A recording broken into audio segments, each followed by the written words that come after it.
Hello guys, this is Zoologist AK and I'm here with the topic neurulation, and in this video I will talk about primary neurulation, and in my upcoming video I will talk about secondary neurulation.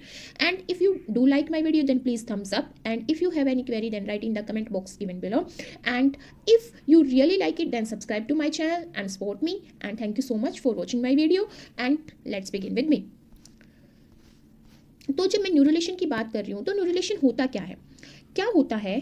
सबसे पहले न्यूरुलेशन से पहले कौन सी stage आती है? Gastrulation वाली stage. हमें पता है गैस्ट्रुलेशन में क्या होता है, हमारी 3 जर्म लेयर डेवलप होती है। हमें पता है जर्म लेयर कौन कौन सी होती है? Ectoderm, mesoderm and endoderm. ठीक है, ये फॉर्म हो जाती है। पर न्यूरुलेशन के टाइम पे क्या होता है, जो ये हमारी एक्टोडर्म होती है, ये एक्टोडर्म 3 लेयर्स में डिवाइड हो जाती है। जैसे सरफेस एक्टोडर्म जिसको हम एपिडर्मिस बोलते हैं, न्यूरल क्रस्ट सेल्स में और न्यूरल प्लेट में। जो न्यूरल प्लेट है वो बाद में न्यूरल ट्यूब की फॉर्मेशन करती है। तो ये डिस्टिंक्ट जो लेयर फॉर्म होती हैं ये फंक्शनली और फिजिकली एक दूसरे से डिस्टिंक्ट होती हैं इस न्यूरुलेशन की प्रोसेस के थ्रू। और जो एम्ब्रियो इस स्टेज से गुजरती है उसको बोल देते हैं न्यूरुला। तो समझते हैं क्या होता है जब एक्टोडर्म सेल्स, क्या होता है, प्रिजम्पटिव न्यूरल टिश्यू जो फॉर्म होता है एक्टोडर्म से। तो जब प्रिजम्पटिव न्यूरल टिश्यू फॉर्म हुआ, न्यूरल टिश्यू प्रिजम्पटिव का मतलब होता है कि बाद में उसको न्यूरल ट्यूब की फॉर्मेशन करनी है। तो जब वो प्रिजम्पटिव स्टेट में होता है तो वो इंड्यूस किया जाता है, कुछ सिग्नलिंग मोलिक्यूल्स होते हैं जो सिक्रेट किए जाते हैं किसके थ्रू? प्रीकॉर्डल प्लेट के थ्रू एंड नोटोकॉर्ड के थ्रू। नोटोकॉर्ड के थ्रू कुछ इंडक्शन मॉलिक्यूल सिक्रेट किए जाते हैं जिसकी वजह से न्यूरल प्लेट की जो सेल्स होती हैं वो इन्वोल्यूट हो जाती हैं और वो न्यूरल ट्यूब की फॉर्मेशन कर देती हैं। और ये जो न्यूरल ट्यूब होती है ये बेसिकली क्या होती है? ये प्रीकर्सर होती है। प्रीकर्सर मतलब कि ये बाद में सेंट्रल नर्वस सिस्टम की फॉर्मेशन करती है, जिसमें हमारा ब्रेन, न्यूरल पिट्यूटरी ग्लैंड आती है, स्पाइनल कोड आती है और मोटर न्यूरॉन्स आती हैं और रेटिना इन्वॉल्व होता है। मीन्स जो न्यूरल ट्यूब है जो सेंट्रल नर्वस सिस्टम का पार्ट फॉर्म करेगी उनमें ये पार्ट्स इंक्लूड होंगे। फिर ये फॉर्म करती है एपिडर्मिस। एपिडर्मिस तब फॉर्म होती है जब हमारा बोन मोर्फोजेनेटिक प्रोटीन का लेवल हाई होता है, और जब लेवल कम होता है तो न्यूरल प्लेट फॉर्म होती है, और जब हाई होता है तो हमारी सरफेस एक्टोडर्म फॉर्म हो जाती है। तो इसमें जो हमारी एपिडर्मिस है वो एपिडर्मिस हमारी जो स्किन वाला पार्ट है वो फॉर्म करेगी, हेयर, नेल, सेबेसियस ग्लैंड वाला, olfactory epithelium and mouth epithelium जिसमें हमारी anterior pituitary tooth animal and चिक एपिथेलियम आता है, और लेंस एंड कॉर्निया आता है। ये सब पार्ट्स डेवलप होते हैं हमारे इस एपिडर्मिस वाले पार्ट से। फिर आता है एपिडर्मिस और न्यूरल प्लेट के बीच में हमारी फॉर्म होती है प्रिजम्पटिव न्यूरल क्रस्ट सेल्स। ये न्यूरल क्रस्ट सेल्स तब फॉर्म होती हैं जब बीएमपी का लेवल यहाँ पे मॉडरेट रहता है। देखो, जब लो लेवल होता है बीएमपी का, बोन मोर्फोजेनेटिक प्रोटीन, तो न्यूरल प्लेट फॉर्म होंगी, न्यूरल ट्यूब फॉर्म होंगी, और जब एपिडर्मिस फॉर्म होगी तो हाई लेवल होगा, हाई लो, और बीच में क्या होगा? मॉडरेट। तो न्यूरल क्रस्ट सेल तब फॉर्म होती है जब मॉडरेट लेवल होता है बीएमपी का, और ये क्या जनरेट करती है? Peripheral nervous system, adrenal medulla, melanocytes, facial cartilage and dentine of teeth.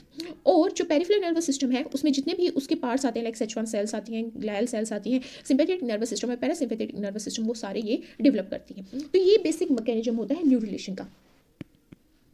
अब ये पॉइंट आता है कि एक्टोडर्म से कैसे ये 3 लेयर्स एक दूसरे से अलग होती हैं। वो होती है सिग्नलिंग के थ्रू। क्या होता है, जो न्यूरल प्लेट सेल्स होती हैं, न्यूरल प्लेट सेल्स वो कब एक्टिवेट होंगी?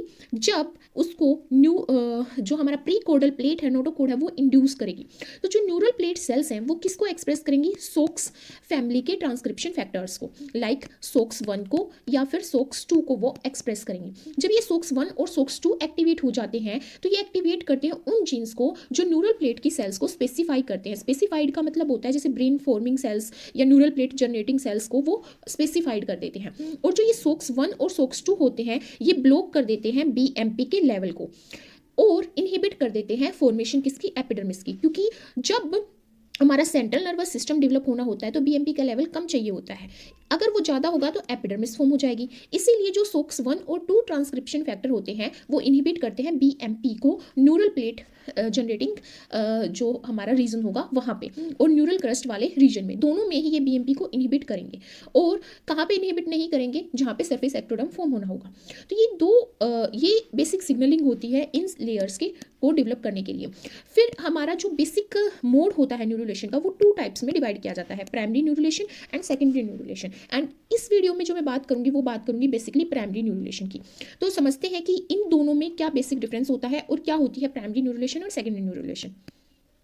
हमारा प्राइमरी न्यूरोलेशन का पार्ट होता है वो हमारा एंसेस्ट्रल मैकेनिज्म होता है। बेसिकली जो हमारा प्राइमरी न्यूरोलेशन होता है हमारे उसमें न्यूरल प्लेट फोल्ड हो जाती हैं, मतलब न्यूरल प्लेट की फॉर्मेशन और न्यूरल प्लेट का क्लोजर जो होगा वही हमारा प्राइमरी न्यूरोलेशन होता है। उसके बाद आती है हमारी सेकेंडरी न्यूरोलेशन। तो जितने भी हमारे प्रिमिटिव एंसेस्टर थे वो सब क्या शो करते थे, वो हमारे प्राइमरी न्यूरोलेशन शो करते थे। तो इसमें क्या होता है, जो न्यूरल प्लेट को सराउंड करती हैं सेल्स, वो क्या करती हैं, वो न्यूरल प्लेट को डायरेक्ट करती है कि वो प्रोलिफरेट करे, मतलब उसमें डिवीजन होए, और इतनी सारी सेल्स जब डिवाइड होंगी तो वो कहीं कहीं माइग्रेट करेंगी, तो वो इन्वेजिनेट हो जाती हैं न्यूरल प्लेट की बॉडी में ही, जिसकी वजह से सरफेस की जो एक्टोडर्म्स है वो नीचे लाई करने वाली होलो जो ट्यूब जनरेट होती है उससे वो डिफरेंट हो जाती है और क्या फॉर्म कर देती है, एंटीरियर पोर्शन फॉर्म कर देती है न्यूरल ट्यूब का। तो इसमें बेसिकली फोल्डिंग होती है और क्लोजर होता है न्यूरल ट्यूब का, और ये एम्फियोक्सिस और सियोना में मिलती है।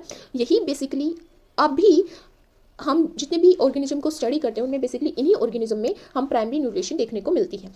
हायर ऑर्गेनिज्म की बात करें तो उनमें प्राइमरी और सेकेंडरी न्यूरोलेशन दोनों ही देखने को मिलती है। सेकेंडरी न्यूरोलेशन में क्या होता है, जो न्यूरल ट्यूब है वो कैसे अराइज होती है, मेसेंकाइम सेल्स के एग्रीगेशन से अराइज होती है, और वो फिर कैविटीज फॉर्म कर देती है। जैसे ही वो एग्रीगेट होती है तो मेसेंकाइम सेल्स, तो वो क्या फॉर्म कर देती है, कैविटीज फॉर्म कर देती है, और कैविटी फॉर्म होने के बाद वो एक होलो ट्यूब की जनरेशन करती है, और वो होलो ट्यूब क्या फॉर्म करती है, न्यूरल ट्यूब के पोस्टीरियर पार्ट को फॉर्म करती है। यहाँ पे क्या हो रहा था, एंटीरियर पोर्शन फॉर्म हो रहा था न्यूरल ट्यूब का, यहाँ पे क्या फॉर्म हो रहा है, पोस्टीरियर पोर्शन फॉर्म हो रहा है। तो primary neurulation basically anterior part generate करेगी और सेकेंडरी न्यूरोलेशन पोस्टीरियर पोर्शन को जनरेट करेगी न्यूरल ट्यूब के। मैमल्स में सेकेंडरी न्यूरोलेशन सैक्रल वर्टिब्रा से स्टार्ट होती है, मतलब पोस्टीरियर जो पार्ट है हमारे वो डेवलप होते हैं, इसीलिए जो टेल वाला रीजन है वहाँ पे जब डेवलपमेंट स्टार्ट होती है तो वहाँ हमारी सेकेंडरी न्यूरोलेशन बिगिन हो जाती है। ऐसे ही फिश में और एम्फीबियंस में बात करें तो जो टेल की जो न्यूरल ट्यूब है वो किससे डिराइव की जाती है, वो सेकेंडरी न्यूरोलेशन के थ्रू डिराइव की जाती है। तो जो सेक्रम के बाद हमारा जो पार्ट बनता है वो सब सेकेंडरी न्यूरोलेशन के थ्रू बनता है। जो न्यूरोलेशन की प्रोसेस है वो तब कंप्लीट होती है जब प्राइमरी न्यूरोलेशन सेकेंडरी न्यूरोलेशन के थ्रू फॉर्म किए गए पार्ट एक दूसरे से ज्वाइन हो जाते हैं, तो वो ट्रांजिशन जोन के थ्रू होते हैं। तो जो प्राइमरी न्यूरोलेशन होती है, जैसे कि मैंने बोला कि ये एंटीरियर पार्ट्स को डेवलप करती है, जैसे माउथ बीक वाले पार्ट रोस्ट्रल रीजन को डेवलप करती हैं, और सेकेंडरी न्यूरोलेशन हमारे टेल वाले पार्ट और जो सेक्रम के बाद बनते हैं उनको, और कोडल रीजन्स को ये जनरेट करती है, पोस्टीरियर रीजन्स को ये फॉर्म करती है। तो दोनों जंक्शनल और ट्रांजिशन जोन के थ्रू एक दूसरे से जोड़े जाते हैं। तो जो ट्रांजिशन जोन है वो कौन सा जोन है, वो प्राइमरी और सेकेंडरी न्यूरोलेशन के बीच में लाई करता है। ये बहुत ही छोटा जोन होता है, एब्रप्ट होता है, माउस के केस में एब्रप्ट होता है ये। और अगर मैं बात करूं चिक की तो ये स्पैन करता है थोरेसिस वर्टिब्रा को। अगर मैं बात करूं ह्यूमंस की तो उसमें क्या होता है, ये थोरेसो लुम्बर रीजन के बाद स्टार्ट होता है। तो जो न्यूरल ट्यूब है जो फॉर्म होती है इस ट्रांजिशन जोन में, उसको नाम दिया जाता है जंक्शनल न्यूरोलेशन। जंक्शनल न्यूरोलेशन इस वजह से क्योंकि वो प्राइमरी और सेकेंडरी न्यूरोलेशन के बीच में जंक्शन का काम कर रही है, क्योंकि ये कंबिनेशन करती है दो मैकेनिज्म्स को, इसीलिए इसको जंक्शनल न्यूरोलेशन बोला जाता है। समझते हैं कि प्राइमरी न्यूरोलेशन कैसे होती है। अगर मैं चिक की बात करूं तो उसमें सबसे पहले न्यूरल प्लेट जनरेट होती है। न्यूरल प्लेट जनरेट होती है, फिर जो न्यूरल प्लेट की एज पे जो पार्ट प्रेजेंट होता है वो थिक हो जाता है, उसमें प्रोलिफरेशन स्टार्ट होती है, वो थिक हो जाता है और अपवर्ड डायरेक्शन में वो मूव करने लग जाता है। जैसे ये अपवर्ड डायरेक्शन में मूव कर रहा है, अपवर्ड डायरेक्शन में मूव करने की वजह से ये न्यूरल फोल्ड की जनरेशन करता है, ये न्यूरल फोल्ड की जनरेशन करता है, और एक यू शेप्ड ये जो बीच में जो यू शेप्ड ग्रूव फॉर्म होता है उसको बोल देते हैं न्यूरल ग्रूव। क्या बोल देते हैं, न्यूरल ग्रूव। ये सेंटर में, इन न्यूरल प्लेट्स के सेंटर में अपीयर होता है, और ये फ्यूचर राइट और लेफ्ट जो पार्ट्स डेवलप होते हैं एम्ब्रियो के उनको सेपरेट कर देता है ये न्यूरल ग्रूव। जो न्यूरल फोल्ड्स होते हैं लेटरल साइड में न्यूरल प्लेट के, वो एम्ब्रियो के मिड लाइन में क्या करते हैं, मूव करते हैं और एक दूसरे के साथ फ्यूज होकर न्यूरल ट्यूब की फॉर्मेशन कर देते हैं। तो प्राइमरी जो न्यूरोलेशन है उसको 4 स्टेप्स में डिवाइड किया गया है। जैसे इलोंगेशन में spelling mistake is there, elongation and folding of neural plate, bending of the neural plate, convergence of the neural fold and closure of the neural tube। तो कैसे होती है इलोंगेशन कैसे होती है, इलोंगेशन एंड फोल्डिंग कैसे होती है न्यूरल प्लेट की। फोल्डिंग और इलोंगेशन होने के लिए डिवीजन चाहिए होगा, और फोल्ड करने के लिए भी डिवीजन चाहिए होगा, और मूवमेंट चाहिए होगी। तो क्या होगा कि जो न्यूरल प्लेट होती है हमारी, न्यूरल प्लेट वाला जो रीजन है उसमें क्या होता है, हमने पता है कि जैसे मैंने बात की रोस्ट्रल और कोडल रीजन की, अभी मैंने प्रीवियस वीडियो जो स्लाइड थी उसमें हमने देखा कि रोस्ट्रल से कोडल की तरफ मूव, मतलब जो डेवलपमेंट होती है प्राइमरी टू सेकेंडरी न्यूरोलेशन होती है। तो जो रोस्ट्रल से कोडल की तरफ जो न्यूरल प्लेट है उसमें सेल डिवीजन होता है एंटीरियर टू पोस्टीरियर डायरेक्शन में, जिसकी वजह से जो एक्सिस है वो एंटीरियर टू पोस्टीरियर डायरेक्शन में इलोंगेट होती चली जाती है, क्योंकि कॉन्टिन्यूअस डिवीजन होता चला जाता है। फिर होता है bending of the neural plate. Bending कब होगी?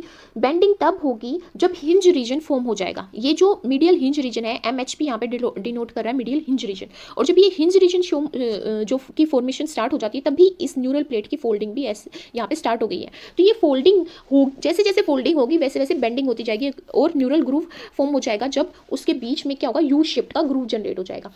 तो क्या होता है, बेंडिंग जब होती है तो हिंज रीजन फॉर्म होता है जहाँ पे न्यूरल प्लेट अपने सराउंडिंग टिश्यूज के साथ कांटेक्ट में आती है। बर्ड्स और मैमल्स की बात करें तो जो सेल्स न्यूरल प्लेट के मिड लाइन में प्रेजेंट होती हैं, न्यूरल प्लेट की मिड लाइन में जो सेल्स प्रेजेंट होती हैं वो मीडियल हिंज रीजन या एमएचपी की फॉर्मेशन करती हैं। एमएचपी सेल्स जो हैं वो एंकर करती हैं, एंकर्ड होती हैं किसी नोटोकोर से, और एक हिंज रीजन फॉर्म करती है। जो हिंज रीजन क्या करता है, फर्रो फॉर्म करता है और बोले तो न्यूरल ग्रूव फॉर्म कर देता है।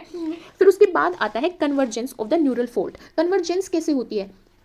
जैसे ही दो dorsal lateral hinge points induced होंगे और सरफेस एक्टोडर्म से एंकर करेंगे, क्या होता है, DLHP यहाँ पे जो डिनोट कर रहा है वो डिनोट कर रहा है डोर्सोलेटरल हिंज पॉइंट्स को। डोर्सोलेटरल जो हिंज पॉइंट है ये इंड्यूस किए जाते हैं और ये जो सरफेस एक्टोडर्म प्रेजेंट होती है उसके साथ क्या करते हैं, ये कॉन्टैक्ट में आते हैं और उसको एंकर कर लेते हैं।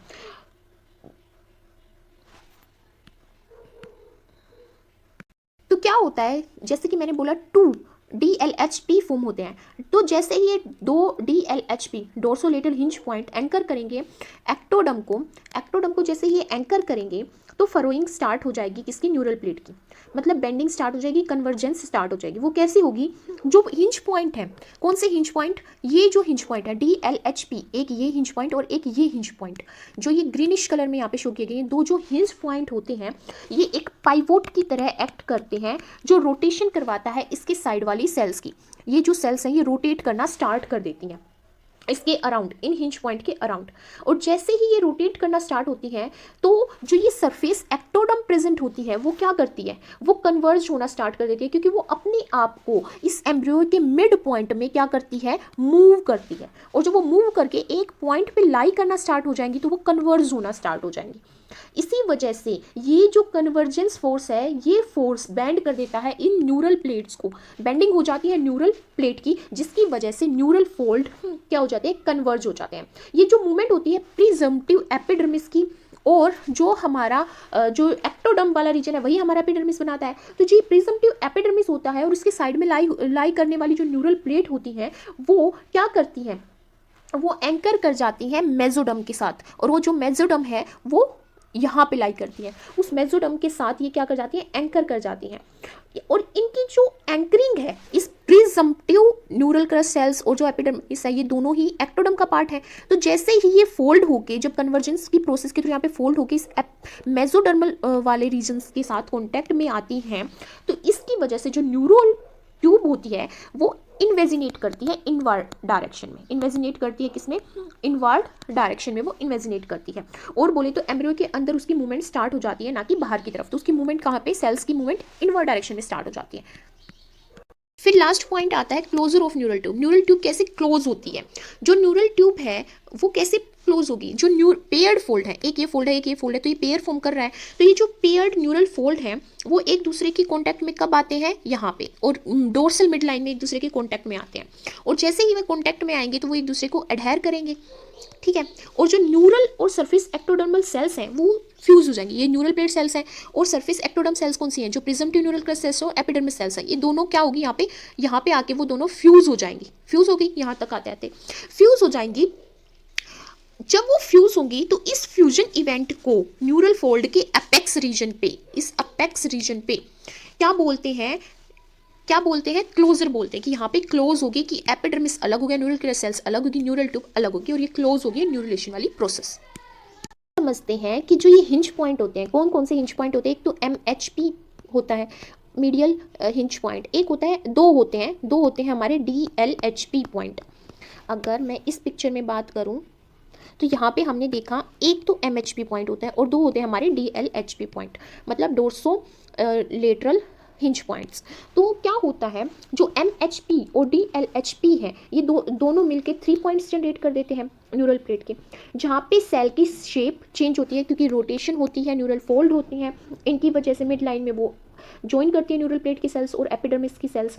तो ये क्या करती है, इनकी वजह से सेल की शेप चेंज हो जाती है, और जो एपिथेलियल सेल्स होती हैं इन लोकेशंस में जो लाई करती हैं, वो एक वेज शेप्ड की मॉर्फोलॉजी को अडेप्ट कर लेती हैं, क्योंकि इन हिंज पॉइंट की वजह से उसके सराउंडिंग में जो सेल लाई कर रही थी, उनकी मूवमेंट, उनकी रोटेशन हो रही है, उनकी जो चेंज हो रही है, शेप चेंज हो रही है, और वो एक वेज शेप्ड मॉर्फोलॉजी को अडेप्ट कर रही हैं। तो वो जो मॉर्फोलॉजी है वो एपिकल और बेसल एक्सिस के अलोंग होती है, जिसमें क्या होता है, जो बेसल रीजन होता है वो वाइड होता है, और एपिकल रीजन जो होता है वो नैरो होता है, नीचे वाला रीजन क्या हो जाता है, वाइड हो जाता है। तो इस तरह से इसकी मॉर्फोलॉजी क्रिएट होती है। तो एक्चुअल में अगर देखा जाए कि एपिकल रीजन नैरो है, जो बेसल रीजन है वो ब्रॉड है, ऐसा क्यों होता है? क्योंकि जो एक्टिनोमाइसिन कॉम्प्लेक्स होते हैं, एक्टिनोमाइसिन जो कॉन्ट्रैक्शन में हेल्प करते हैं, एक्टिनोमायोसिन जो कॉम्प्लेक्स है, एक्टिनोमाइसिन जो कॉम्प्लेक्स हैं वो एपिकल बॉर्डर पे तो साइज में रिड्यूस हो जाते हैं, और जो बेसल कंपार्टमेंट होता है उसमें वो रिड्यूस नहीं होते। इसीलिए इस प्रोसेस को क्या बोला जाता है, एपिकल कॉन्स्ट्रिक्शन बोला जाता है। एपिकल कॉन्स्ट्रिक्शन का मतलब क्या है कि जो एपिकल रीजन होता है, जो नैरो रीजन फॉर्म हो रहा है वेज शेप्ड मॉर्फोलॉजी के टाइम पे, उसमें एक्टिनोमाइसिन कॉम्प्लेक्स वहां पे क्या हो रहे हैं, वो कॉम्प्लेक्स वहां पे साइज में रिड्यूस हो रहे हैं as compare to basal region, जिसकी वजह से अपर पार्ट नैरो है, नीचे वाला पार्ट ब्रॉड है, और इसी को एपिकल कॉन्स्ट्रिक्शन बोला जाता है। ये एपिकल कॉन्स्ट्रिक्शन बेसल पार्ट के साथ क्या करता है, पेयर करता है, और बेसल पार्ट में न्यूक्लियस जो है, न्यूक्लियाई जो है वो रिटेन होती हैं, जिसकी वजह से वेज शेप्ड की एक मॉर्फोलॉजी यहाँ पे क्रिएट होती है। ठीक है,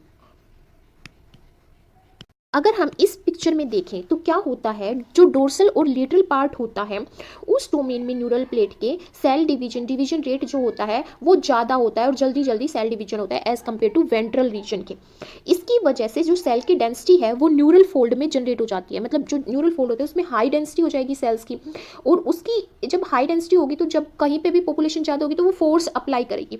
तो उस फोर्स की वजह से जो ये DLHP होते हैं, डोर्सो लेटरल हिंज पॉइंट होते हैं, इस पर क्या हो जाता है, इस पे एक मतलब बल्किंग हो जाती है, क्योंकि बहुत ज़्यादा अमाउंट में सेल यहाँ पे डिवाइड करी और फास्टली डिवाइड करी, इसी वजह से बल्किंग कहाँ हो जाएगी, डोर्सोलेटरल हिंज पॉइंट में बल्किंग हो जाएगी।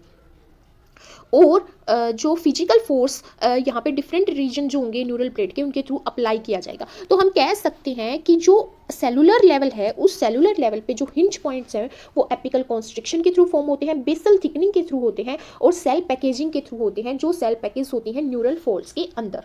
ठीक है, फिर क्वेश्चन आता है कि क्या चीज़ है जो रेगुलेट करती है इन सेलुलर चेंजेस को इन ऐसी कोरेक्ट लोकेशन में न्यूरल प्लेट में, जिसकी वजह से ये हिंज पॉइंट फॉर्म होते हैं और जो न्यूरल प्लेट है वो फोल्ड हो जाती हैं। समझते हैं कैसे होता है। तो सबसे पहले जो रेगुलेशन की बात हुई कि कैसे ये सेलुलर चेंजेस रेगुलेट होते हैं, तो फर्स्ट पॉइंट इसमें आता है कि जो MHP होता है, सबसे पहले हमारा मीडियल हिंज पॉइंट जनरेट होता है, ये फॉर्म होता है। तो ये फॉर्म कब होगा, जब नोटोकोड इसको इंड्यूस करेगी, और जैसे ही इसको इंड्यूस करेगी MHP फॉर्म होगा। MHP फॉर्म होने के बाद न्यूरल प्लेट की जो सेल्स हैं वो फोल्डिंग स्टार्ट कर देंगे, U shape structure formation start हो जाएगी उसकी, और ग्रूव जो है वो फॉर्म हो जाएगा, और वेज शेप्ड स्ट्रक्चर फॉर्म हो जाएगा।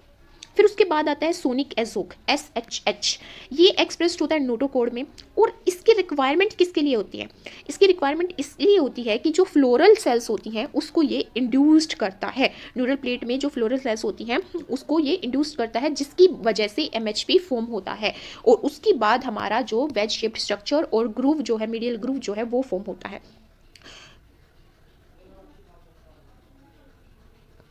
बट इस MHP के अलावा भी कुछ मॉर्फोजेनेटिक फैक्टर होते हैं जो इंड्यूस करते हैं इस जो इंड्यूस करते हैं न्यूरल प्लेट की फॉर्मेशन और फोल्डिंग ऑफ न्यूरल प्लेट। फिर DLHP वाला जो रीजन होता है, डोर्सोलेटरल हिंज पॉइंट जो होता है, उसमें नोगिन अपीयर होता है, और इसकी बहुत ज़्यादा इंपॉर्टेंस होती है प्रॉपर हिंज पॉइंट की फॉर्मेशन में। ठीक है, माइस में अगर देखें तो अगर नोगिन जो है वो लॉस हो जाता है, तो इस नोगिन के लॉस की वजह से न्यूरल ट्यूब क्लोजर नहीं हो पाता। इट मीन्स टू से कि जो DLHP की फॉर्मेशन है वो न्यूरल प्लेट की फोल्डिंग की और क्लोजर के लिए ही होती है, और अगर नोगिन एब्सेंट होगा तो DLHP प्रॉपरली फॉर्म नहीं हो पाएगा, और न्यूरल जो हमारी ट्यूब होती है वो प्रॉपरली क्लोज नहीं हो पाएगी। न्यूरल जो नोगिन होता है यहाँ पे, तो जो वो नोगिन है वो न्यूरल फोल्ड के अंदर एक्सप्रेस होता है। किसके अंदर एक्सप्रेस होता है? न्यूरल फोल्ड के अंदर वो एक्सप्रेस होता है और इसका एक्सप्रेशन इंड्यूस करता है DLHP की फॉर्मेशन। ये नोटोकॉर्ड में भी एक्सप्रेस होता है और ये इनहिबिट करता है बोन मोर्फोजेनेटिक प्रोटीन BMP को, ताकि न्यूरल क्रेस्ट सेल्स फॉर्म ना हो और एपिडर्मिस फॉर्म ना हो।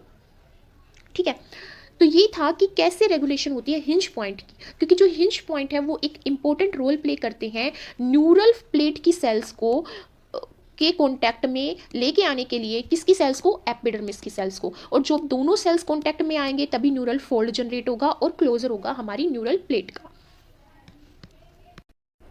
अब समझते हैं कि BMP का क्या रोल होता है न्यूरल प्लेट की फॉर्मेशन में, न्यूरल ट्यूब की फोल्डिंग में और न्यूरल ट्यूब को क्लोज करने में। अगर BMP सिग्नलिंग कॉन्स्टिट्यूटिवली हो जाती है, मतलब कि वो हाईली एक्सप्रेस हो जाती है कि बिना इंडक्शन के भी एक्सप्रेस हो रही है, BMP एक्टिवेट हो रहा है तब, और वो कम्प्लीटली इनहिबिट कर जाती है, तब क्या न्यूरल डिफेक्ट्स जनरेट होते हैं। तो उसको समझने के लिए साइंटिस्ट ने क्या किया, चिक की जो एम्ब्रियो थी उसको जेनेटिकली मैनिपुलेट किया। मैनिपुलेट करने का मतलब ये है कि जो ओरिजिनल कंडीशन होती है उसको उसमें थोड़ा फेरबदल करना। तो यहाँ पे उन्होंने सबसे पहले क्या किया, उन्होंने BMP को कॉन्स्टिट्यूटिवली एक्टिवेट करवाया। कॉन्स्टिट्यूटिवली एक्टिवेशन का मतलब होता है, कॉन्स्टिट्यूटिवली एक्सप्रेशन का मतलब होता है कि वो कॉन्टिन्यूस एक्सप्रेशन की स्टेट में है, कॉन्टिन्यूस एक्सप्रेशन की स्टेट में है। इसका मतलब क्या होता है कि जो न्यूरल ट्यूब होती है, न्यूरल ट्यूब, उसमें BMP रिसेप्टर जो है वो कॉन्टिन्यूसली फॉर्म हो रहे हैं, और जो हमारा सरफेस एक्टोडर्म वाला पार्ट होता है जिसमें हमारी प्रेजम्पटिव न्यूरल क्रस्ट और एपिडर्मिस होती हैं, वो कॉन्टिन्यूसली BMP को सिक्रेट करती हैं। तो ये BMP न्यूरल ट्यूब में प्रेजेंट BMP रिसेप्टर से जाके बाइंड कर जाता है, जिसकी वजह से क्या होता है, हिंज पॉइंट की फॉर्मेशन। हिंज पॉइंट हमारे कितने थे? 3 हिंज पॉइंट थे। एक था हमारा मीडियल हिंज पॉइंट और 2 थे हमारे डोर्सोलेटरल हिंज पॉइंट। उनकी फॉर्मेशन इनहिबिट हो जाती है। कब इनहिबिट होती है? जब हमारे BMP receptor constitutively active state में होते हैं, जिसकी वजह से BMP जो कि एक्टोडर्म के थ्रू सिक्रेट किया जा रहा है वो आके यहाँ पे बाइंड करता है और वो इनहिबिट करता है इन हिंज पॉइंट की फॉर्मेशन। बट जब साइंटिस्ट अगेन चिक की एम्ब्रियो में मैनिपुलेशन करते हैं इस तरह से कि BMP की सिग्नलिंग को कम्प्लीटली इनहिबिट कर दिया जाता है, किसमें? न्यूरल प्लेट में, क्योंकि जो न्यूरल प्लेट है उसी में BMP के जो रिसेप्टर हैं वो एक्टिवेट होते हैं। तो यहाँ पे अगर इसकी सिग्नलिंग को कम्प्लीटली इनहिबिट कर दिया जाता है तो एक्टोपिक एक्सप्रेशन होता है, एक्टोपिक फॉर्मेशन होती है यहाँ पे हिंज पॉइंट ही। कौन से हिंज पॉइंट थे? एक था हमारा MHP मीडियल हिंज पॉइंट, और 2 थे हमारे DLHP। ये 3 हिंज पॉइंट की फॉर्मेशन यहाँ पे क्या होती है, हाई होती है, और ये मतलब कि ये बहुत लंबे टाइम तक एक्टिव रहते हैं। तो इसकी वजह से यहाँ पे क्या होता है, प्रॉपर क्लोजर नहीं हो पाता। तो इन दोनों मैनिपुलेशन से ये समझ में आता है कि जब BMP रिसेप्टर हाईली एक्टिव होंगे तो MHP और DLHP की फॉर्मेशन इनहिबिट हो जाएगी, बट जब BMP को इनहिबिट कर दिया जाएगा तो MHP और DLHP हाईली एक्टिव हो जाएंगे या हाइपर एक्टिव हो जाएंगे, जिसकी वजह से यहाँ पे क्लोजर जो होता है न्यूरल प्लेट का वो इनहिबिट हो जाएगा। तो इससे ये कंक्लूजन निकल के आया कि इंटरमीडिएट जो सिग्नलिंग है, इंटरमीडिएट कंसंट्रेशन जो होती है BMP की, वो रिक्वायर होती है प्रॉपर क्लोजिंग के लिए न्यूरल प्लेट की और प्रॉपर फॉर्मेशन के लिए हिंज पॉइंट की, क्योंकि हिंज पॉइंट फॉर्म नहीं होंगे तो फोल्डिंग नहीं हो पाएगी। तो जैसे कि मैंने अभी बात की थी कि जो DLHP होता है, डोर्सोलेटरल हिंज पॉइंट होता है, वहाँ पे नोगिंग जो होता है वो इंपॉर्टेंट रोल प्ले करता है प्रॉपर हिंज फॉर्मेशन में। ठीक है, वो कैसे करता है, जो नोगिन होता है वो बाइंड हो जाता है और इनहिबिट कर देता है BMP को। तो BMP की इनहिबिशन होगी तो हमारा MHP और DLHP फॉर्म होंगे। ठीक है, तो यहाँ पे BMP की इनहिबिशन के लिए हमारा क्या चाहिए होगा, नोगिन चाहिए होगा। तो जब हमारा नोगिन वाइल्ड फॉर्म में प्रेजेंट था तो न्यूरल ट्यूब क्लोज हो जाती है, बट जब हमारा नोगिन यहाँ पे कंप्लीटली लॉस होता है, कंप्लीटली इनहिबिट कर दिया जाता है, तो हमारा BMP जो होता है वो हाइपर एक्टिव हो जाता है, जिसकी वजह से हमारा जो हिंज पॉइंट है लाइक MHP हिंज पॉइंट और हमारे DLHP हिंज पॉइंट होते हैं वो फॉर्म नहीं हो पाते, जिसकी वजह से सेल की रोटेशन नहीं हो पाती और एपिडर्मिस और न्यूरल प्लेट सेल्स एक दूसरे के कॉन्टैक्ट में नहीं आ पाती और वो मीडियल लाइन में क्लोज नहीं हो पाती, जिसकी वजह से न्यूरल ट्यूब क्लोजर इनहिबिट हो जाता है और बहुत सारे न्यूरल ट्यूब डिफेक्ट्स जनरेट हो जाते हैं। यहाँ पे जोन से पॉइंट निकल के आते हैं वो ये होता है, ये है कि जो BMP है वो इनहिबिट करेगा MHP एंड DLHP की फॉर्मेशन को, और जो नोगिंग होगा वो क्या करेगा, वो एक्सप्रेशन को इनहिबिट करेगा, बीएमपी के एक्सप्रेशन को, जिसकी वजह से हमारा जो एमएचपी होगा और डीएलएचपी होगा उसकी फॉर्मेशन हो जाएगी। और सोनिक एजोग जो है, जो नोटोकोर से इंड्यूस किया जाएगा एंड फ्लोर प्लेट से इंड्यूस किया जाएगा, वो एक्टोपिक जो हिंज पॉइंट की फॉर्मेशन हो रही है, मतलब कि एक्टोपिक एक्सप्रेशन नहीं करवाता एमएचपी और डीएलएचपी का, मतलब कि ये ज़्यादा लंबे समय तक एक्टिव नहीं रह पाते और कंप्लीट और प्रॉपर क्लोजर हो जाता है न्यूरल ट्यूब का। तो जो बेसिक सिग्नलिंग होती है वो बीएमपी, नोगिंग और सोनिक एजोग की होती है, जो मेजर रोल प्ले करती है न्यूरल ट्यूब की फॉर्मेशन में, न्यूरल ट्यूब की फोल्डिंग एंड उसके क्लोजर में। तो यहाँ पे हम समझते हैं कि कैसे प्रिवेंट करता है बीएमपी एमएचपी की फॉर्मेशन को, by regulating apical basal polarity, और कैसे वो मोर्फोजेनेटिक कंपोनेंट और मोर्फोजेंस की सिग्नलिंग को रेगुलेट करता है जो हिंज पॉइंट की फॉर्मेशन करते हैं। जैसे कि हमने देखा कि जब कॉन्स्टिट्यूटिव एक्सप्रेशन होता है बीएमपी फर्स्ट रिसेप्टर का, उस टाइम पे एमएचपी और डीएलएचपी की जो सिग्नलिंग है वो इनहिबिट हो जाती है, मतलब हिंज पॉइंट की फॉर्मेशन यहाँ पे कंप्लीटली फेल हो जाती है। और जब नॉर्मल सिग्नलिंग होती है तो नॉर्मल यहाँ पे क्या होती है, फॉर्म होती है हिंज पॉइंट्स और फोल्डिंग प्रॉपर होती है। पर जब dominant negative BMP receptor present होता है तब भी वहाँ पे एबनॉर्मल जो हमारा क्लोजर होता है और एबनॉर्मल डेवलप जो हमारी न्यूरुलेशन की प्रोसेस है वो एबनॉर्मल हो जाती है। फिर यहाँ पे क्या शो किया गया है, यहाँ पे ये शो किया गया है कि कैसे एपिकल और बेसल पोर्शन एक दूसरे से अलग होते हैं। क्या होता है बेसिकली, हमने बात की कि जो एपिकल पोर्शन होता है वहाँ यहाँ पे एक एपिकल कॉन्स्ट्रिक्शन वाला मैकेनिज्म रोल प्ले करता है, जिसमें एपिकल सेल्स नैरो हो जाती हैं, जहाँ पे मायोसिन और जो हमारा एक्टिनोमायोसिन कॉम्प्लेक्स जो होता है वो कम सिक्रेट होता है और जिसकी वजह से वो नैरो हो जाती हैं। और जो बेसल पार्ट होता है उसमें न्यूक्लियस प्रेजेंट होता है, न्यूक्लियाई प्रेजेंट होती है और वो ब्रॉड हो जाता है, जिसको हम एपिकल कॉन्स्ट्रिक्शन बोलते हैं। तो इसके लिए बेसिकली क्या होता है, इस एपिकल कॉन्स्ट्रिक्शन की वजह से ही हमारा मीडियल हिंज पॉइंट जनरेट होता है। अगर एपिकल कॉन्स्ट्रिक्शन नहीं होता तो कोई भी हिंज रीजन जनरेट नहीं होता। और इसके लिए जब जो हमारे signalling molecule major role play करते हैं वो ये वाले होते हैं। तो वो कैसे रोल प्ले करते हैं देखते हैं। और जो ये पिक्चर है ये मोर्फोजन रेगुलेशन शो कर रही है कि हिंज पॉइंट फॉर्मेशन की कैसे मोर्फोजन रेगुलेशन होती है। तो यहाँ पे जो बीएमपी होता है वो एक्सप्रेस होता है सरफेस एक्टोडम में, और जो नोगिन होता है वो एक्सप्रेस होता है यहाँ पे डोर्सल न्यूरल फोल्ड में, और सोनिक एजोग जो होता है वो एक्सप्रेस होता है वेंट्रल नोटोकोड में और फ्लोर प्लेट में, जो न्यूरल ट्यूब की फ्लोर प्लेट्स होती है उसमें ये एक्सप्रेस होता है।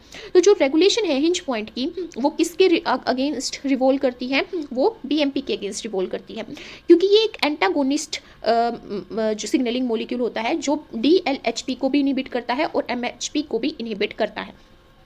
तो जो नोगिन होता है वो डायरेक्टली इनहिबिट करता है बीएमपी को और रेगुलेट करता है फॉर्मेशन दोनों हिंज पॉइंट्स की, जो होते हैं हमारे डीएलएचपी और एमएचपी, जो कि टोटल हमारे 3 हिंज पॉइंट जनरेट होते हैं। तो जो डीएलएचपीज होते हैं वो तभी फॉर्म होते हैं करेक्ट साइज में जब डोर्सो वेंट्रल पोजीशन में प्रेजेंट होते हैं। जो डोर्सल वेंट्रल पोजीशन है वो किसके बेस पे होती है, नोगिन मॉलिक्यूल के बेस पे होती है, नोगिन सिग्नलिंग मॉलिक्यूल के बेस पे होती है।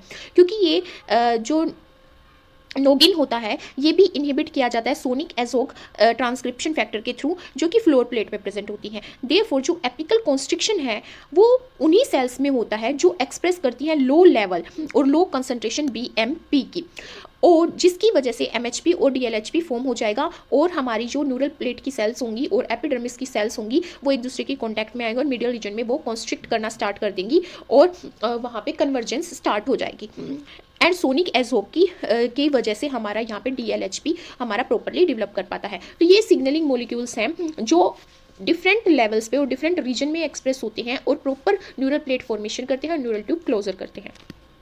न्यूरल ट्यूब क्लोजर इवेंट्स को समझने से पहले उसके बारे में बेसिक कुछ पॉइंट्स को अंडरस्टैंड करते हैं कि जो न्यूरल ट्यूब क्लोजर इवेंट्स होते हैं वो बेसिकली एमनियोड्स में देखने को मिलते हैं, जिसमें एमनियोन लेयर होती हैं, जैसे हमारी एमनियोन, कोरियोन, ये योग सैक, ये जो लेयर होती हैं 3 लेयर वो प्रेजेंट होती हैं, उनमें न्यूरल ट्यूब क्लोजर इवेंट्स देखने को मिलते हैं। बेसिकली रेप्टाइल्स, बर्ड्स और मैमल्स एमनियोड्स में इंक्लूड होते हैं और इन्हीं में न्यूरल ट्यूब क्लोजर इवेंट देखने को मिलते हैं, जिनकी बॉडी एक्सिस न्यूरुलेशन से पहले ही इलोंगेट हो जाती है अपनी एंटीरियर पोस्टीरियर एक्सिस के अलोंग। 2 ओपन एंड्स होते हैं न्यूरल ट्यूब के, जिसको हम एंटीरियर न्यूरोपोल और पोस्टीरियर न्यूरोपोल बोलते हैं, जहाँ पे क्लोजर इवेंट्स हमारे स्टार्ट होते हैं और ओक्योर होते हैं। अगर मैं चिक की बात करूँ तो न्यूरल ट्यूब क्लोजर जो है वो फ्यूचर मिड ब्रेन के लेवल पे स्टार्ट होता है और वो जिप अप इवेंट होता है दोनों ही डायरेक्शन में।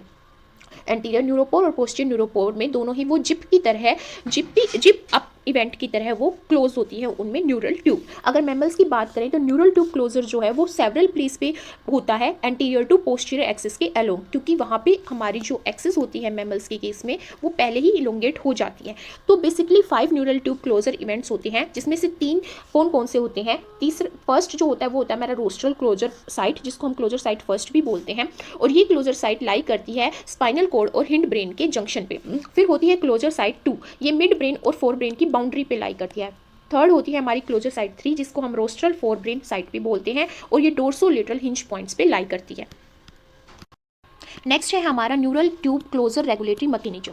इसमें टोटल हमारे 7 जो हमारे मैकेनिज्म होते हैं वो इन्वॉल्व होते हैं, जिसमें से हमारा होता है सबसे पहले ट्रांसक्रिप्शनल रेगुलेशन। फर्स्ट होता है हमारा ट्रांसक्रिप्शनल रेगुलेशन। सेकंड होता है हमारा प्रोट्रूजन। थर्ड होता है हमारा प्रोटीएजेस जो मैकेनिज्म करते हैं। फोर्थ होता है हमारा interkinetic nuclear migration. Interkinetic nuclear migration that is IKNM। और फिफ्थ होता है हमारा डोर्सोलेटरल हिंज पॉइंट रेगुलेशन। और सिक्स्थ होता है BMP and transforming growth factor signalling. और सेवेंथ होता है हमारा प्लेनर पोलराइज्ड एक्टिनोमायोसिन कॉन्ट्रैक्शन। और एक लास्ट और होता है हमारा एट्थ, वो होता है actinomyosin turnover and extra cellular matrix assembly and disassembly. तो जो हम फर्स्ट जो बात करेंगे ट्रांसक्रिप्शनल रेगुलेशन की, तो उसमें होता है हमारा GRHL2, जिसको हम बोलते हैं ग्रेनी हेड लाइक 2। क्या बोलते हैं इसको हम? Granny head like 2। ये रेगुलेट करता है एक्सप्रेशन किसका? ई कैडहेरिन का और CLDN4 का। CLDN4 होता है हमारा क्लाउडिन 4, और ये एक्सप्रेस होता है क्लाउडिन 4 किस में एक्सप्रेस होता है? ये claudin 4 non neural ectoderm cells में, मीन्स NNE सेल्स में। NNE cells stand for non neural ectodermal cells या एक्टोडर्म सेल्स। तो ये जो बात हो रही है neural tube closure regulatory mechanism की, ये बात हो रही है माउस के क्रेनियल न्यूरुलेशन की। इसकी माउस के क्रेनियल न्यूरुलेशन मैकेनिज्म की। फिर सेकंड जो मैकेनिज्म आता है वो होता है प्रोट्रूजन, जिसमें क्या होता है NNE नॉन न्यूरल एक्टोडर्मल जो सेल्स होती हैं वो डिस्प्ले करती हैं, किसको डिस्प्ले करती हैं? रैक फर्स्ट को डिस्प्ले करती है। रैक फर्स्ट डिपेंडेंट प्रोट्रूजन जो क्या करता है? फर्स्ट कॉन्टैक्ट करता है न्यूरल फोल्ड के टाइम पे, NF के टाइम पे कॉन्टैक्ट करता है। NF के टाइम पे, sorry this is not NF के टाइम पे कॉन्टैक्ट करता है। NF क्या होता है? NF होता है हमारा न्यूरल फोल्ड। जब न्यूरल फोल्ड फ्यूजन होता है माइस के स्पाइनल रीजन में, उस टाइम पे कॉन्टैक्ट करता है ये रैक फर्स्ट डिपेंडेंट प्रोट्रूजन। ठीक है, फिर उसके बाद आता है प्रोटीएज पाथवे। प्रोटीएज में क्या होता है? ये इन्वॉल्व करता है membrane bound serine protease. Example है इसका PAR2, जिसके बारे में मैंने अभी पीछे भी बात की थी। PAR2 stand for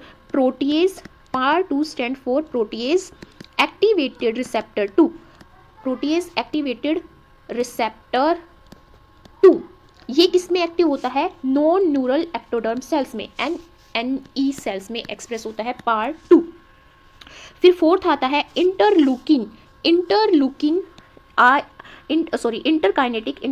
इंटरकाइनेटिक nuclear migration, जिसको बोलते हैं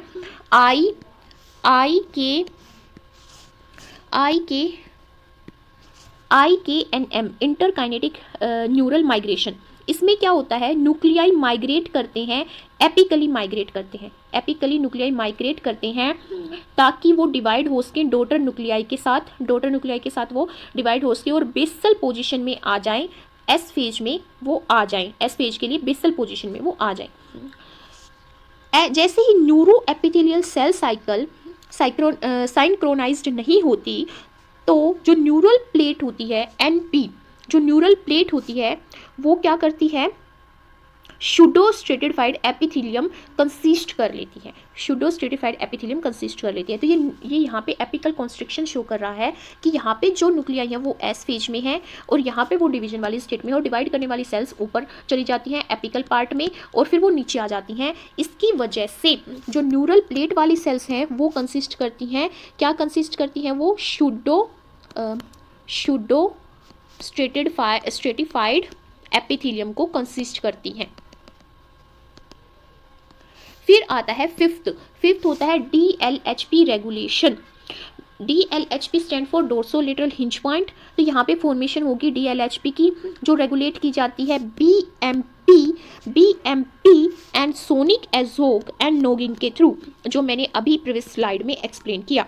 जो फिर आता है हमारा 6th, उसमें होता है BMP and transforming growth factors का मेजर रोल। उसमें क्या होता है, BMP और ट्रांसफॉर्मिंग ग्रोथ फैक्टर का मेजर रोल होता है और उनकी सिग्नलिंग होती है। यहाँ पे BMP एक्टिव होता है और BMP का एक्टिवेशन डिटेक्ट किया जाता है PSMAD2 एंड 3 के थ्रू। PSMAD2 और 3 डिटेक्ट करता है यहाँ BMP का एक्टिवेशन, और ट्यूमर ग्रोथ फैक्टर बीटा यहाँ पे मेजर रोल करता है प्ले। तो जो ट्यूमर ग्रोथ फैक्टर बीटा होता है वो भी डिटेक्ट कर लिया जाता है PSMAD2 3 सिग्नलिंग के थ्रू, क्योंकि ये न्यूरल एक्टोडम के अलोंग लाई करते हैं। न्यूरल एक्टोडम, ये जो रीजन है न्यूरल एक्टोडम का, इसमें लाई करते हैं ये सिग्नलिंग मॉलिक्यूल्स, और ट्यूमर ग्रोथ फैक्टर बीटा और BMP सिग्नलिंग यहाँ पे एक्टिवेट होती है, जो यहाँ पे डिटेक्ट की जाती है PSMAD2 3 सिग्नलिंग मॉलिक्यूल के थ्रू।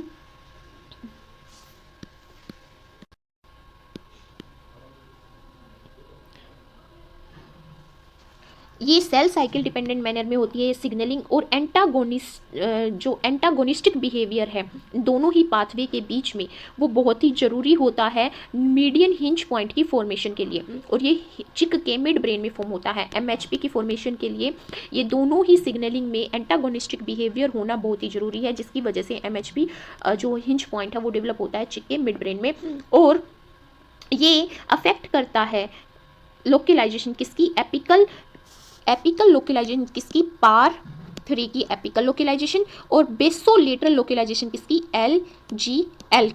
LGL की। तो ये दोनों ही मॉलिक्यूल्स के बारे में मैंने प्रीवियस स्लाइड में बात की कि ये क्या करता है, पार 3 ये एपिकल रीजन को इक्वल रखता है डोर्सल रीजन के, और LGL क्या है, वो कंपोनेंट होता है जो डिसाइड करता है बेसोलेटरल रीजन को, ठीक है, और इसको लिथल जायंट लार्वा भी बोलते हैं। फिर 7th आता है जिसमें क्या होता है, प्लेनर पोलराइज्ड एक्टोमायोसिन कॉन्ट्रैक्शन होता है। इसमें जो प्लेनर सेल्स होती हैं, planar cell polarity PCP planar cell polarity, वो कंट्रोल करती है एपिकल कॉन्स्ट्रिक्शन को एक्टिन फाइबर्स के थ्रू, जो यहाँ पे शो किया गया है, ये एपिकल कॉन्स्ट्रिक्शन शो हो रहा है, जिसकी वजह से बेंडिंग हो जाती है मीडियोलेटरली, मिडल और लेटरल डायरेक्शन में यहाँ पे क्या हो रहा है, कॉन्स्ट्रिक्शन हो रहा है, ठीक है, जिसकी वजह से क्या हो रहा है, क्रेनियल न्यूरल ट्यूब फॉर्म हो रही है चिक के केस में। बेसल न्यूक्लियर लोकलाइजेशन की वजह से जो यहाँ पे शो हो रही है, जिसमें न्यूक्लियाई प्रेजेंट है, वो बेसल न्यूक्लियर लोकलाइजेशन हो रही है, जिसकी वजह से वेज शेप्ड की क्या हो रही है, वेज शेप्ड की सेल्स मिड लाइन में डेवलप हो रही है न्यूरल प्लेट की। चिक में भी और माउस में भी दोनों में सेम मैकेनिज्म होता है ये। फिर 8th आता है एक्टिनोमाइसिन टर्नओवर और एक्स्ट्रा सेलुलर मैट्रिक्स का रोल। इसमें असेंबली होती है और डिसअसेंबली होती है एपिकल एक्टिन फिलामेंट्स की, एपिकल एक्टिन फिलामेंट्स की किसके अंडर, रोक और रो ए रेगुलेशन के अंडर। जो हमारे यहाँ एक्स्ट्रा सेलुलर मैट्रिक्स प्रोटीन होते हैं जो मेजर रोल प्ले करते हैं वो है फिब्रोनेक्टिन और परलैकिन और ग्लाइपिकन और इंटीग्रेन्स एंड उनके रिसेप्टर्स जो अफेक्ट करते हैं न्यूरल ट्यूब के क्लोजर को, NTC के क्लोजर को। तो ये था रेगुलेटरी मैकेनिज्म कि कैसे रेगुलेशन होती है न्यूरल ट्यूब के क्लोजर इवेंट्स की। देखते हैं कि कैसे होता है फ्यूजन और कैसे होता है सेपरेशन न्यूरल प्लेट और प्रिजम्पटिव एपिडर्मिस का जब न्यूरल ट्यूब क्लोज होती है उस टाइम पे। जो न्यूरल ट्यूब होती है, न्यूरल ट्यूब जो न्यूरल प्लेट से डेवलप होती है वो एक क्लोज्ड सिलेंडर की फॉर्मेशन करती है। न्यूरल ट्यूब यहाँ पे क्लोज सिलेंडर की फॉर्मेशन करती है और इस क्लोज सिलेंडर की फॉर्मेशन की वजह से ये जो सरफेस एक्टोडर्म है जो कंसिस्ट कर रही हैं प्रिजम्पटिव एपिडर्मिस की सेल्स, वो यहाँ पे सेपरेट हो जाती हैं न्यूरल ट्यूब जनरेटिंग सेल्स से। यहाँ पे सेल्स जो फॉर्म करती है न्यूरल ट्यूब को और न्यूरल प्लेट को, न्यूरल प्लेट यहाँ पे फॉर्म होती है, न्यूरल प्लेट को जो फॉर्म करती हैं सेल्स वो एक्सप्रेस किसको करती हैं, ई कैडहेरिन को एक्सप्रेस करती हैं। मीन्स ये जो सबसे पहले न्यूरल प्लेट सेल्स होंगी, न्यूरल प्लेट सेल्स सबसे पहले जो होंगी वो ई कैडहेरिन को एक्सप्रेस करेंगी, ई कैडहेरिन को। और जैसे ही न्यूरल ट्यूब फॉर्म हो जाएगी, जैसे ये न्यूरल ट्यूब फॉर्म हो जाएगी, तभी ये सेल्स ई कैडहेरिन का एक्सप्रेशन तो कर देंगी बंद, और क्या एक्सप्रेशन स्टार्ट कर देंगी, एन कैडहेरिन का एक्सप्रेशन स्टार्ट कर देंगे। और इस सेल एडेशन मॉलिक्यूल के एक्सप्रेशन में चेंज आने की वजह से जो न्यूरल प्लेट और सरफेस एक्टोडर्म है, न्यूरल ट्यूब, न्यूरल प्लेट और सरफेस एक्टोडर्म है, वो एक दूसरे से सेपरेट हो जाती हैं। तो to know the function of cell adhesion molecule, कौन कौन से cell adhesion molecule, E cadherin और एन कैडहेरिन का फंक्शन को जानने के लिए एन कैडहेरिन mRNA इंजेक्ट किए गए थे जिनोपस की एम्ब्रियो में। और जिनोपस की एम्ब्रियो उस टाइम पे क्या थी, 2 सेल यंग थी, 2 सेल यंग थी जब क्या किया गया, एन कैडहेरिन के mRNA उसमें इंजर्ट किए गए, एन कैडहेरिन के mRNA उसमें इंजर्ट किए गए। तो जिनोपस में जो न्यूरल प्लेट थी और न्यूरल प्लेट और प्रिजम्पटिव एपिडर्मिस थी, या फिर बोले तो सरफेस एक्टोडर्म थी, वो सेपरेट नहीं होती थी। क्यों? क्योंकि पहले एक्सप्रेशन होगा ई कैडहेरिन का, उसके बाद एक्सप्रेशन होगा एन कैडहेरिन का, तब होगा सेपरेशन।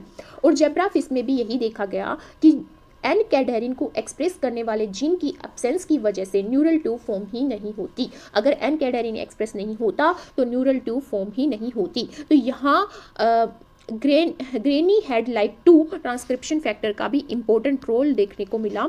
ग्रेनी हेड लाइक 2, जिसकी मैंने अभी प्रीवियस स्लाइड में बात की, उस ट्रांसक्रिप्शन फैक्टर का भी यहाँ पे इंपॉर्टेंट रोल देखने को मिला। ये ट्रांसक्रिप्शन फैक्टर क्या करता है, कंट्रोल करता है सेल एडेशन मॉलिक्यूल्स को, और ये डाउन रेगुलेट करता है ई कैडहेरिन को, ई कैडहेरिन को ये डाउन रेगुलेट करता है, और cell adhesion molecule, different types के सेल एडेशन मॉलिक्यूल्स के को ये कंट्रोल करता है। और ई कैडहेरिन की सिंथेसिस को न्यूरल फोल्ड में और ग्रेनी हेड लाइक 2 और लाइक 3 का जो फंक्शन जब आइडेंटिफाई किया गया, तब इन ट्रांसक्रिप्शन फैक्टर की एब्सेंस में माइस में डिफरेंट न्यूरल ट्यूब डिफेक्ट्स पाए गए। फॉर एग्जांपल स्प्लिट फेस और एक्स एनसेफाली एंड स्पाइना बिफिडिया, ये सब डिफेक्ट्स आइडेंटिफाई किए गए जब ये granny head like 2 transcription factor absent पाया गया। देखते हैं कि न्यूरोलेशन के टाइम पे कौन कौन से न्यूरल ट्यूब क्लोजर डिफेक्ट देखने को मिलते हैं। अगर ह्यूमंस की बात करें तो 1000 जो लाइव बर्थ होती हैं बच्चों के, उनमें से एवरेज जो रेट देखा गया है वो ये देखा गया कि एक बच्चे में 10,000 में से एक बच्चे में न्यूरल ट्यूब डिफेक्ट्स देखने को मिल जाते हैं। ये किसकी वजह से हो सकते हैं, मान लो फेलियर हो गया क्लोजर का, जो क्लोजर जैसे बोला कि हमने क्लोजर साइट 5 होती है ह्यूमंस के केस में, तो अगर क्लोजर फेलियर हो गया पोस्टीरियर न्यूरोपोर में और क्लोजर साइट 5 में, तो उसकी वजह से स्पाइना बिफिडिया में होता है। अगर क्लोजर साइट 2 और 3 में rostral neural tube keeps the anterior neuropore open, जबकि एंटीरियर न्यूरोपोर भी क्लोज होना होता है जब न्यूरल ट्यूब क्लोज होती है उस टाइम पे। अगर ये नहीं हो पाती तो उस टाइम पे एनेंसेफाली हो जाती है। क्या हो जाती है, एनेंसेफाली। एनेंसेफाली एक कंडीशन होती है जिसमें क्या होता है, फोरब्रेन जो फोरब्रेन होता है वो एमनियोटिक फ्लूइड के कांटेक्ट में होता है, जिसकी वजह से वो सब्सिक्वेंटली डीजनरेट हो जाता है। और स्पाइना बिफिडिया वो कंडीशन होती है जिसमें स्पाइनल कॉर्ड एक्सपोज हो जाती है। अगर आपने देखा हो तो पीठ पे एक हमें वो फोड़े टाइप दिखाई देता है जिसमें स्पाइनल जो ट्यूब होती है, स्पाइनल कॉर्ड जो होती है वो एक्सपोज रह जाती है, उस पर स्किन कवर नहीं होता।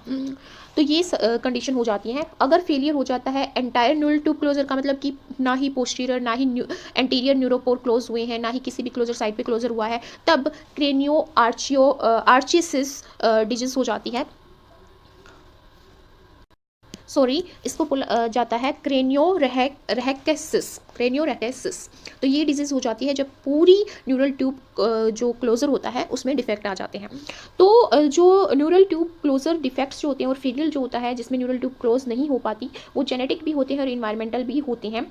ये देखा गया है कि जब म्यूटेशन होती है जीन्स में, जैसे कि PAX3 में या सोनिक हेजोग में, ग्रेनी हेड में और TFAP2 में और ओपन ब्रेन में, तो ये शो करते हैं कि ये जीन असेंशियल होते हैं मैमेलियन न्यूरल ट्यूब की फॉर्मेशन में, उसके क्लोजर में। तो इनमें डिफेक्ट आता है तो भी बहुत सारे डिफेक्ट देखने को मिलते हैं। अबाउट 300 जीन्स जो हैं वो इन्वॉल्व होते हैं न्यूरल ट्यूब की फॉर्मेशन में, उसके क्लोजर में। तो बहुत सारे जो जीन हैं वो इन्वॉल्व होते हैं। जेनेटिक अगर देखा जाए तो, अगर इन्वायरमेंटल फैक्टर की बात करें यहाँ पे, तो कुछ ड्रग्स होती हैं, कुछ मैटरनली डाइटरी फैक्टर्स होते हैं जैसे कोलेस्ट्रॉल और फोलेट होता है, जिसको फोलिक एसिड और विटामिन B6 भी बोला जाता है, विटामिन B6 भी बोला जाता है। और हमारा जो डायबिटीज़ होती है, ओबेसिटी होती है, टॉक्सिन्स होते हैं जो ह्यूमन न्यूरल ट्यूब क्लोजर को अफेक्ट करते हैं। तो बहुत सारे मैटरनल इन्वायरमेंटल फैक्टर्स होते हैं, एपिजेनेटिक फैक्टर्स होते हैं जो DNA methylation pattern score chromatin modification को चेंज कर देते हैं।